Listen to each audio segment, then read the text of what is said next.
Hello and welcome to Arunika study guys. अभी just UP TET का exam खत्म हुआ है और मेरे पास जो पेपर आया है, खैर ये पेपर उतना क्लियर दिख नहीं रहा है। जिसने भी फोटो भेजा है जल्दीबाजी में भेजा है तो थोड़ा साफ नहीं होता, क्लियर विजुअल नहीं है इसके। तो जैसे भी है मैं क्वेश्चन समझ जा रहा हूँ, उम्मीद करूंगा कि आप भी समझ जाएंगे। और मैं इस सबके आंसर बता देता हूँ तुरंत। डिटेल्ड सॉल्यूशन अभी पॉसिबल नहीं है, लेकिन हाँ पॉसिबल होते मैं आपको डिटेल्ड सॉल्यूशन भी दे दूंगा। साथ में अभी इसका आंसर की मैं आपको दे रहा हूँ। मैं केवल मैथमेटिक्स का भी दे रहा हूँ आपको आंसर की। अदर सब्जेक्ट के आंसर की जल्दी मैं टेलीग्राम पे शेयर कर दूंगा, तो टेलीग्राम चैनल ज्वाइन कर लीजिएगा आप सभी। और यहाँ अभी शुरू करते हैं 91 जो क्वेश्चन नंबर है वहीं से। तो पहला जो क्वेश्चन है वो बोल रहा है यदि a/3 is equal to b/4 is equal to c/7 हो तो a plus B plus C upon C का मान होगा।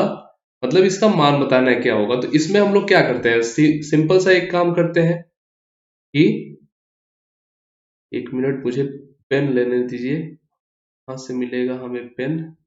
ठीक। तो यहाँ पे जो दिया हुआ है इस टाइप के क्वेश्चन में करते क्या थे कि a को 3 ले लेंगे, b को 4 ले लेंगे, b जो है वो 4 ले लेंगे, वहीं c को हम लोग 7 कर लेंगे और वही यहाँ पे रख के आंसर सॉल्व कर लेंगे। तो इससे हमारा जो आंसर आएगा वो आ जाएगा 2।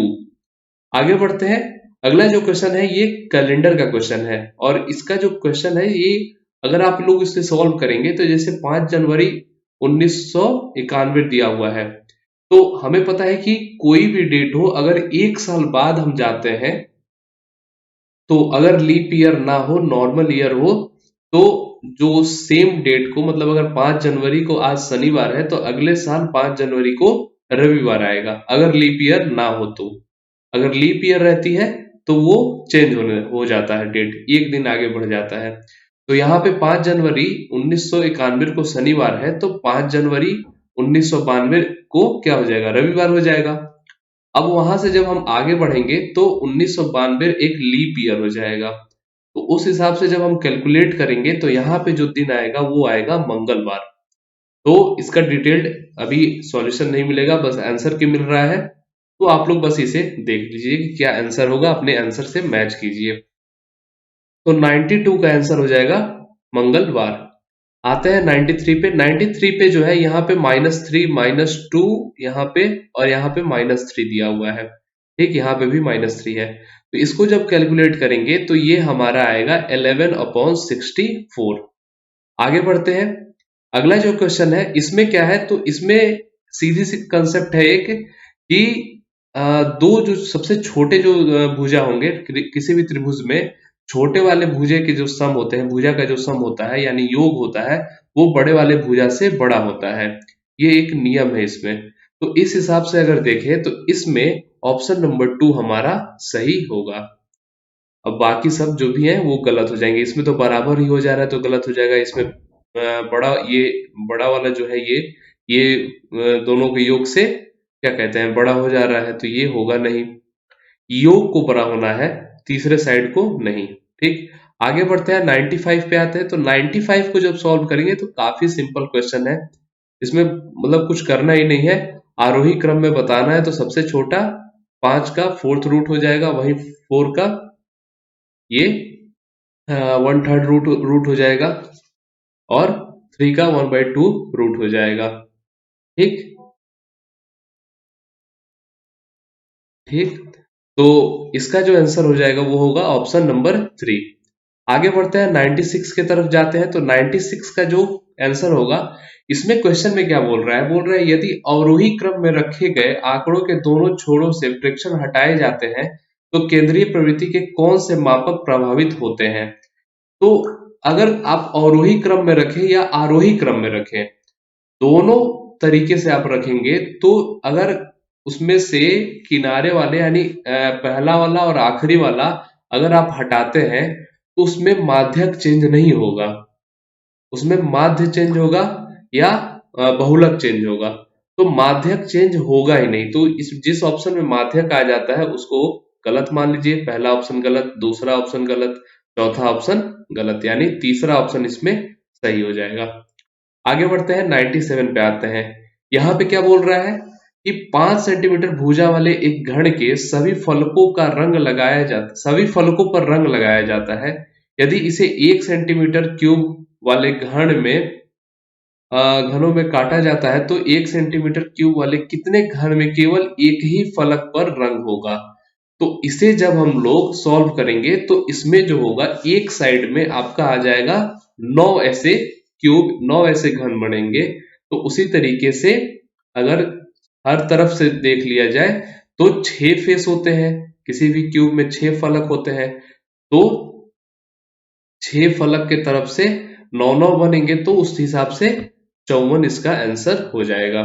आगे बढ़ते हैं तो अब आता है जो क्वेश्चन वो है 98 और इसमें पूछ रहा है पंचभुज के अंतः कोणों का योग ज्ञात कीजिए।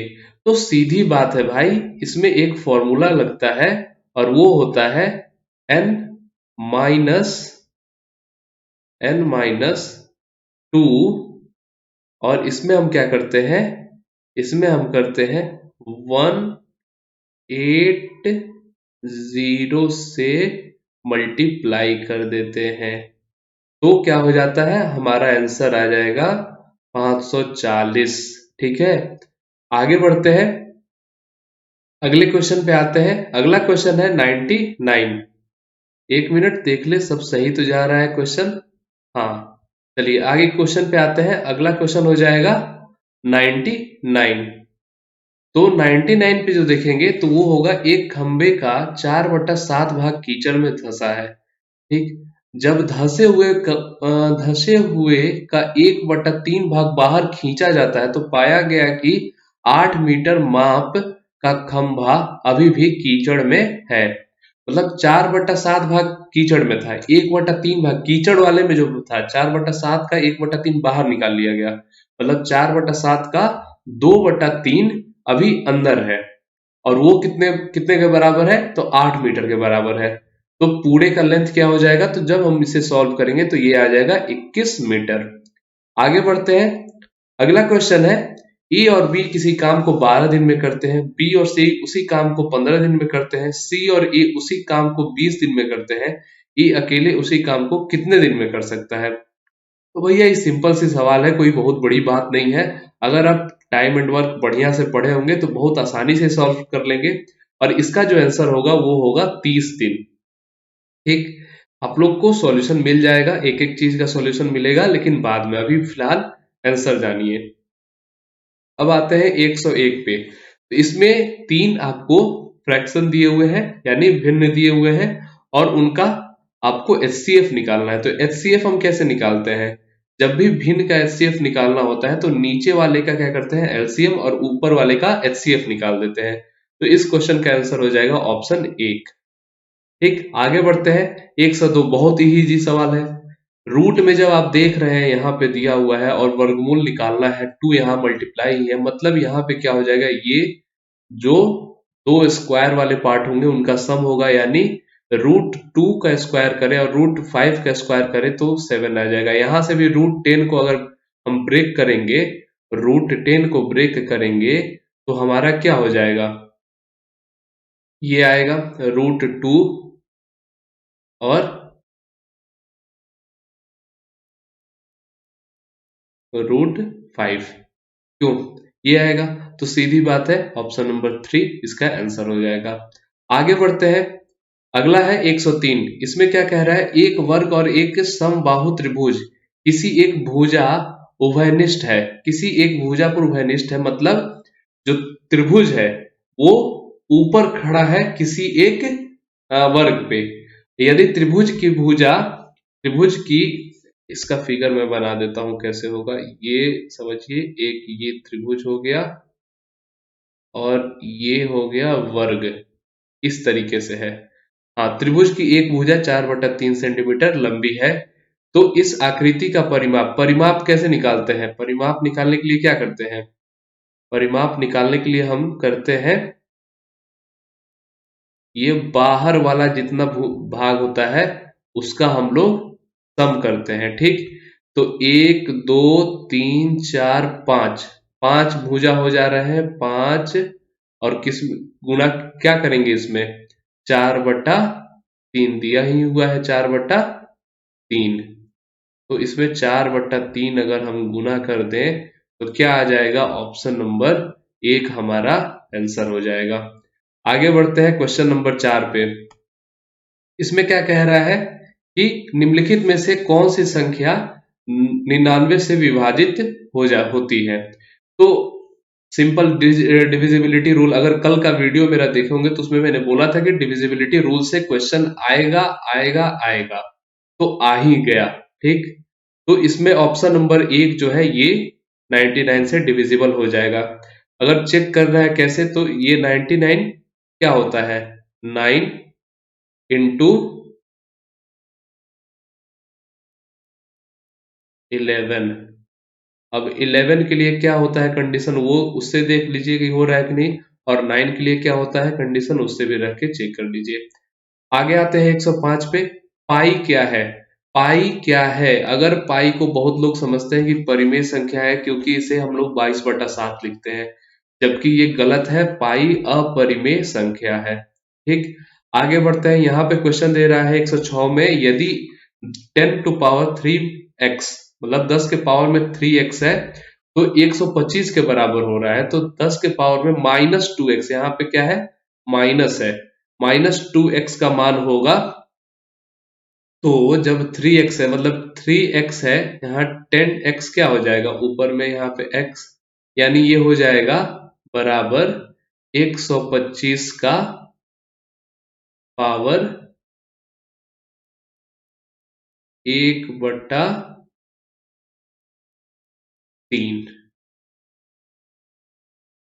ठीक, तो 125 का पावर 1/3 क्या होता है, 5।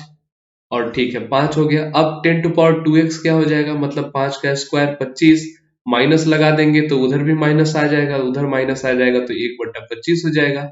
ऑप्शन नंबर 2 इसका आंसर हो जाएगा। बढ़ते हैं 107 पे। तो इसमें क्या बोल रहा है कि 16,075 को किसी संख्या से भाग देने पर भागफल 167 तथा शेषफल 43 प्राप्त होता है, तो भाजक होगा। भैया आप कैलकुलेट कर लीजिए, मेरे हिसाब से तो 96 आना चाहिए इसमें, मतलब ऑप्शन नंबर 3 आंसर होगा। आगे बढ़ते हैं 108 पे। 50 से छोटे घन पूर्णांकों में अभाज्य संख्या, अभाज्यों की संख्या बताइए। अरे भैया, जब 1 से 50 तक हम देखते हैं तो 15 अभाज्य संख्या होते हैं, सीधी बात। आगे बढ़ते हैं 109 पर आते हैं। तो 109 क्या बोल रहा है, दो संख्याओं में से बड़ी संख्या का 2 गुना छोटी संख्या के 5 गुना से 3 ज्यादा है। छोटी संख्या के 5 गुना से 3 ज्यादा है, ये ऑप्शन गलत, ये ऑप्शन गलत। चलिए बचा ये दोनों तो सही लग रहा है, सही लग रहा है या नहीं लग रहा है। हाँ, 1 मिनट मुझे देख लेने दीजिए क्या बोल रहा है। दो संख्याओं में बड़ी संख्या का 2 गुना छोटी संख्या के 5 गुना से 3 ज्यादा है। बड़ी संख्या के 2 गुना छोटी संख्या के 5 गुना, मतलब ये भी गलत। ठीक है, तो ये हो जाएगा ऑप्शन नंबर 3 इसका आंसर। चलिए यहीं से क्लियर हो गया। आगे बढ़ते हैं 110 पे आते हैं। 110 पे है, एक वर्ग का क्षेत्रफल जिसकी एक भुजा 8 सेंटीमीटर है उस आयत के क्षेत्रफल के बराबर है जिसकी लंबाई 16 सेंटीमीटर है, आयत की चौड़ाई। अरे तो वर्ग का क्षेत्रफल क्या हो जाएगा, 64, और आयत का क्षेत्रफल क्या होता है, लंबाई गुना चौड़ाई। लंबाई 16 है तो उसमें भाग दे दो, 4 आएगा। ऑप्शन नंबर 1 सही, इतना सिंपल। आगे, यदि किसी वस्तु का क्रय मूल्य उसके विक्रय मूल्य का 3/2 है, विक्रय मूल्य का 3/2, 3/2 मतलब एक से ज्यादा, यानी क्रय मूल्य ज्यादा है विक्रय मूल्य से, यानी हानि होगी। तो ये दोनों ऑप्शन गलत, ये भी गलत और ये भी गलत। ठीक, अगर मान लो कि विक्रय मूल्य 2 हो जाए और क्रय मूल्य 3 हो जाए, तो बात बन सकती है। यहाँ पे मान लो क्रय मूल्य 3 है, विक्रय मूल्य 2 है, क्रय मूल्य 3 हो जाएगा, विक्रय मूल्य हो जाएगा 2, तो हानि क्या हो जाएगी, 1/3। 1/3 अगर हानि हो जा रही, हाँ, तो ये हो जाएगा आपका 33.1/3% हानि। चलिए, ऑप्शन 111 का ऑप्शन नंबर 4 इसमें सही होगा। आगे बढ़ते हैं 112 की तरफ। ये बोल रहा है कि 12 10 12 को 12 से भाग देने पर शेषफल क्या है, तो शेषफल यहाँ पे अगर भाग दीजिएगा तो 4 आएगा। ऑप्शन नंबर 2 इसका सही आंसर होगा। आगे बढ़ते हैं 113 की तरफ आते हैं। तो यहाँ पे बोल रहा है कि इन लोगों को गुना करने पर इकाई क्या होगा, तो इकाई अंक को ही गुना कर लो। 8 और 6 गुना करेंगे 48 हो जाएगा, वहां पे इकाई अंक 8 हो जाएगा। फिर 8 और 9 को गुना करेंगे 72, 72 में इकाई अंक 2 और 2 को गुना करेंगे तो 4। Option number 2 answer. आगे बढ़ते हैं। दिए गए आंकड़ों का माध्य यदि 4.5 है तो उसका माध्यक क्या होगा, तो पहले इसमें x निकालो। ठीक, x निकालने के बाद इसमें सॉल्व करोगे तो इसका सॉल्व करने पे आंसर आ जाएगा ऑप्शन नंबर 2 यानी 4.5। 115 क्या बोल रहा है, सांख्यिकी में विचरण का विश्लेषण नामक विधि का मुख्य श्रेय है, तो ये है R.A. फिशर। इसमें ऑप्शन नंबर 1 सही होगा। ठीक, आगे बढ़ते हैं 116 की तरफ। इसमें पूछ रहा है ट्रायंगल ABC में मध्य बिंदु क्रमशः DEF है, ज्ञात कीजिए निम्न में से कौन सा कथन सत्य है। तो जो भी DEF जो है वो अपने अपने जहां भी है, जिस भी भुजा पे है उस पे मिड पॉइंट पे यानी मध्य बिंदु पे है। ठीक है, तो जब मध्य बिंदु पे रहता है तो उनका जो क्षेत्रफल होगा, इसका जो क्षेत्रफल होगा पूरे बड़े वाले त्रिभुज के क्षेत्रफल के 1/4 होता है। तो ऑप्शन नंबर 2 इसमें सही हो जाएगा। आगे बढ़ते हैं 117 की तरफ आते हैं। यदि किसी दिए गए आंकड़ों का समांतर माध्य A, ज्यामितीय माध्य G तथा हरात्मक माध्य H है तो इसमें जो होगा ऑप्शन नंबर C आंसर होगा, क्योंकि ये वेल डिफाइंड बात है, आपको बताई गई होगी तैयारी में, अगर जहां भी तैयारी किए होंगे वहां बताई गई होगी कि जो समांतर माध्य होता है वो सबसे बड़ा होता है और ज्यामितीय माध्य उससे छोटा हरात्मक माध्य होता है। आगे बढ़ते हैं 118 की तरफ आते हैं। 118 में बोला है यदि दो संख्याओं का अंतर तथा गुणनफल क्रमशः 5 तथा 36 है तो उनके व्युत्क्रमों का अंतर। अरे भाई सीधी बात, ये तो भाई सीधा सीधा 5/36 हो जाएगा इसका आंसर, इसमें कुछ करना ही नहीं है। चलिए 119 पे आते हैं। 20वीं सदी के स्वशिक्षित भारतीय गणितीय प्रतिभा 20वीं सदी के स्वशिक्षित भारतीय गणितीय प्रतिभावान कौन थे भैया, इसमें जो आंसर होगा वो होगा ऑप्शन नंबर 3। ठीक है, श्रीनिवास रामानुजन। ये 20वीं सदी की बात हो रही है, तो आर्यभट्ट पर तो जाना ही नहीं है क्योंकि वो अब कितना पीछे जाएंगे भाई, आर्यभट्ट बहुत पुराने, फिर हरिश्चंद्र ये भी बहुत पुराने, फिर श्रीधराचार्य ये भी बहुत पुराने। आर्यभट्ट तो मतलब कैसे आर्यभट्ट मार्क किया वो उसने, मुझे नहीं समझ में आ रहा है। रामानुजन इसका सही आंसर होगा। आते हैं आखिरी क्वेश्चन पे, और ये क्वेश्चन है किसी कमरे की चारों दीवारों का क्षेत्रफल 660 मीटर स्क्वायर है तथा लंबाई उसकी चौड़ाई की 2 गुनी है। यदि कमरे की ऊंचाई 11 मीटर है तो उसकी छत का क्षेत्रफल है।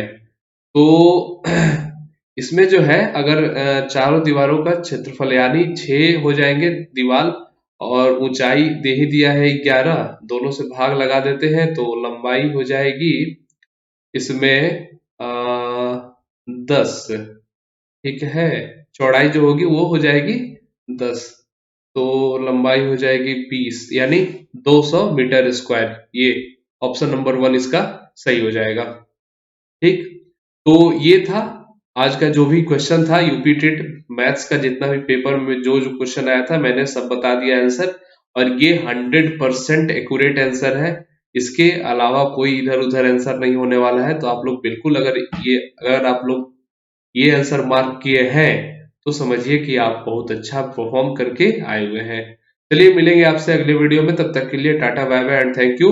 और जो लोग चैनल पे नए होंगे चैनल को सब्सक्राइब कर लेंगे, वीडियो को लाइक और शेयर जरूर करें, शेयर करके अपने दोस्तों को बताएं कि मैथ्स में क्या क्या सही आंसर होगा, वो भी अपना मैच कर लें। चलिए मिलेंगे आपसे अगले वीडियो में, तब तक के लिए tata bye bye and thank you.